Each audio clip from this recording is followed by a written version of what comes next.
Presque tous les jours, je m'arrange pour rentrer au presbytère par la route de Dèvres. Au haut de la côte, qu'il pleuve ou vente, je m'assois sur un tronc de peuplier oublié là on ne sait pourquoi depuis des hivers et qui commence à pourrir. La végétation parasite lui fait une sorte de gaine que je trouve hideuse et jolie tour à tour, selon l'état de mes pensées ou la couleur du temps. C'est là que m'est venue l'idée de ce journal, et il me semble que je ne l'aurais eu nulle part ailleurs. Dans ce pays de bois et de pâturages coupés de haies vives, plantés de pommiers, je ne trouverai pas un autre observatoire d'où le village m'apparaisse ainsi tout entier comme ramassé dans le creux de la main. Je le regarde et je n'ai jamais l'impression qu'il me regarde aussi. Je ne crois pas d'ailleurs non plus qu'il m'ignore. On dirait qu'il me tourne le dos et m'observe de biais, les yeux mi-clos à la manière des chats. Que me veut-il? Me veut-il même quelque chose? À cette place, tout autre que moi, un homme riche par exemple, pourrait évaluer le prix de ses maisons de torchis, calculer l'exacte superficie de ses champs, de ses prés, rêver qu'il a déboursé la somme nécessaire, que ce village lui appartient. Moi pas. Quoi que je fasse, lui aurais-je donné jusqu'à la dernière goutte de mon sang, et c'est vrai que parfois j'imagine qu'il m'a cloué là-haut sur une croix, qu'il me regarde au moins mourir, je ne le posséderai pas. J'ai beau le voir en ce moment si blanc, si frais, à l'occasion de la Toussaint, ils viennent de passer leur mur au lait de chaux teinté de bleu de linge. Je ne puis oublier qu'il est là depuis des siècles, son ancienneté me fait peur. Bien avant que ne fût bâtie au XVe siècle la petite église où je ne suis tout de même qu'un passant, il endurait ici patiemment le chaud et le froid, la pluie, le vent, le soleil, tantôt prospère, tantôt misérable, accroché à ce lambeau de sol dont il pompait les sucs et auquel il rendait ses membres. Que son expérience de la vie doit être secrète, profonde. Il m'aura comme les autres, plus vite que les autres sûrement. Il y a certaines pensées que je n'ose confier à personne, et pourtant elles ne me paraissent pas folles, loin de là. Que serais-je par exemple si je me résignais au rôle où souhaiteraient volontiers me tenir beaucoup de catholiques préoccupés surtout de conservation sociale, c'est-à-dire en somme de leur propre conservation? Oh, je n'accuse pas ces messieurs d'hypocrisie, je les crois sincères.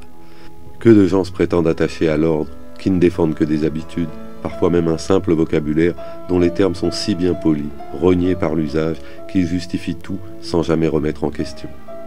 C'est une des plus incompréhensibles disgrâces de l'homme, qu'ils doivent confier ce qu'il a de plus précieux à quelque chose d'aussi instable, d'aussi plastique, hélas, que le mot.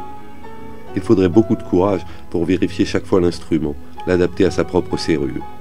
On aime mieux prendre le premier qui tombe sous la main, forcer un peu, et, si le peine joue, on n'en demande pas plus. J'admire les révolutionnaires qui se donnent tant de mal pour faire sauter des murailles à la dynamite, alors que le trousseau de clés des gens bien pensants leur eût fourni de quoi entrer tranquillement par la porte sans réveiller personne. Reçu ce matin une nouvelle lettre de mon ancien camarade, plus bizarre encore que la première, elle se termine ainsi. Ma santé n'est pas bonne, et c'est mon seul réel sujet d'inquiétude, car il m'en coûterait de mourir, alors qu'après bien des orages, je touche au port. Inveni portum. Néanmoins, je n'en veux pas à la maladie. Elle m'a donné des loisirs dont j'avais besoin, que je n'eusse jamais connus sans elle. Je viens de passer 18 mois dans un sanatorium. Ça m'a permis de piocher sérieusement le problème de la vie. Avec un peu de réflexion, je crois que tu arriveras aux mêmes conclusions que moi. Aurea mediocritas. Ces deux mots t'apporteront la preuve que mes prétentions restent modestes, que je ne suis pas un révolté. Je garde au contraire un excellent souvenir de nos maîtres. Tout le mal vient non des doctrines, mais de l'éducation qu'ils avaient reçue, qu'ils nous ont transmise, faute de connaître une autre manière de penser, de sentir. Cette éducation a fait de nous des individualistes, des solitaires. En somme, nous n'étions jamais sortis de l'enfance, nous inventions sans cesse, nous inventions nos peines, nos joies, nous inventions la vie au lieu de la vivre. Si bien qu'avant d'oser risquer un pas hors de notre petit monde, il nous faut tout reprendre dès le commencement. C'est un travail pénible et qui ne va pas sans sacrifice d'amour-propre, mais la solitude est plus pénible encore, tu t'en rendras compte un jour. Inutile de parler de moi à ton entourage. Une existence laborieuse, saine, normale enfin, le mot normal est souligné 3 fois, ne devrait avoir de secret pour personne. Hélas, notre société est ainsi faite que le bonheur y semble toujours suspect. Je crois qu'un certain christianisme, bien éloigné de l'esprit des évangiles, est pour quelque chose dans ce préjugé commun à tous, croyants ou incroyants. Respectueux de la liberté d'autrui, j'ai préféré jusqu'ici garder le silence. Après avoir beaucoup réfléchi, je me décide à le rompre aujourd'hui dans l'intérêt d'une personne qui mérite le plus grand respect. Si mon état s'est beaucoup amélioré depuis quelques mois, il reste de sérieuses inquiétudes dont je te ferai part. Viens vite. Inveni portum. Le facteur m'a remis la lettre comme je sortais ce matin pour aller faire mon catéchisme. Je l'ai lu dans le cimetière à quelques pas d'Arsène qui commençait de creuser une fosse, celle de Madame Pinochet, qu'on enterre demain. Lui aussi piochait la vie. Le viens vite m'a serré le cœur.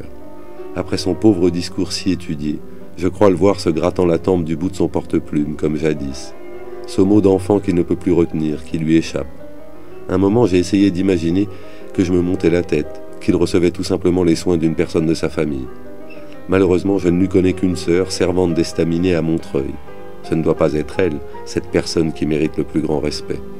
N'importe, j'irai sûrement. Monsieur le comte est venu me voir, très aimable, à la fois déférent et familier, comme toujours. Il m'a demandé la permission de fumer sa pipe et m'a laissé 2 lapins qu'il avait tués dans les bois de Sauveline. Madame Pégriot vous cuira ça demain matin, elle est prévenue. Je n'ai pas osé lui dire que mon estomac ne tolère plus en ce moment que le pain sec. Son civet me coûtera une demi-journée de la femme de ménage, laquelle ne se régalera même pas car toute la famille du garde-chasse est dégoûtée du lapin. Il est vrai que je pourrais faire porter les restes par l'enfant de cœur chez ma vieille sonneuse, mais à la nuit, pour n'attirer l'attention de personne. On ne parle que trop de ma mauvaise santé. Monsieur le comte n'approuve pas beaucoup mes projets. Il me met surtout en garde contre le mauvais esprit de la population qui, gavée depuis la guerre, dit-il, a besoin de cuire dans son jus. Ne la cherchez pas trop vite, ne vous livrez pas tout de suite, laissez-lui faire le premier pas. Il est le neveu du marquis de la Roche-Massé, dont la propriété se trouve à 2 lieues seulement de mon village natal. Il y passait une partie de ses vacances jadis, et il se souvient très bien de ma pauvre maman, alors femme de charge au château, et qui lui beurrait d'énormes tartines en cachette du défunt marquis très avare. Je lui avais d'ailleurs posé assez étourdiment la question, mais il m'a répondu aussitôt très gentiment, sans l'ombre d'une gêne. « Chère maman ». Même si jeune encore et si pauvre, elle savait inspirer l'estime, la sympathie. Monsieur le comte ne dit pas « Madame votre mère », ce qui, je crois, risquerait de paraître un peu affecté, mais il prononce « votre mère », en appuyant sur le vôtre, avec une gravité, un respect qui m'ont mis les larmes aux yeux. Si ces lignes pouvaient tomber un jour sous des regards indifférents, on me trouverait assurément bien naïf. Et sans doute le suis-je, en effet, car il n'y a sûrement rien de bas dans l'espèce d'admiration que m'inspire cet homme, pourtant si simple d'aspect, parfois même si enjoué qu'il a l'air d'un éternel écolier vivant d'éternelles vacances. Je ne le tiens pas pour plus intelligent qu'un autre, et on le dit assez dur envers ses fermiers. Ce n'est pas non plus un paroissien exemplaire, car, exact à la messe basse chaque dimanche, je ne l'ai encore jamais vu à la Sainte Table. Je me demande s'il fait ses Pâques. D'où vient qu'il ait pris d'emblée auprès de moi la place, si souvent vide hélas, d'un ami, d'un allié, d'un compagnon? C'est peut-être que je crois trouver en lui ce naturel que je cherche vainement ailleurs. La conscience de sa supériorité, le goût héréditaire du commandement, l'âge même, n'ont pas réussi à le marquer de cette gravité funèbre, de cet air d'assurance ombrageuse que confère aux plus petits bourgeois le seul privilège de l'argent. Je crois que ceux-ci sont préoccupés sans cesse de garder les distances, pour employer leur propre langage, au lieu que lui garde son rang.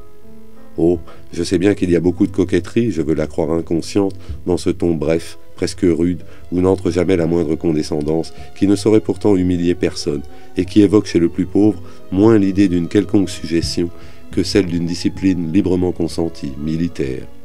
Beaucoup de coquetterie, je le crains, beaucoup d'orgueil aussi, mais je me réjouis de l'entendre. Et lorsque je lui parle des intérêts de la paroisse, des âmes, de l'Église, et qu'il dit « nous », comme si lui et moi nous ne pouvions servir que la même cause, je trouve ça naturel, je n'ose le reprendre. Monsieur le curé de Torcy ne l'aime guère. Il ne l'appelle que le petit comte, votre petit comte. Cela m'agace. Pourquoi petit comte, lui ai-je dit.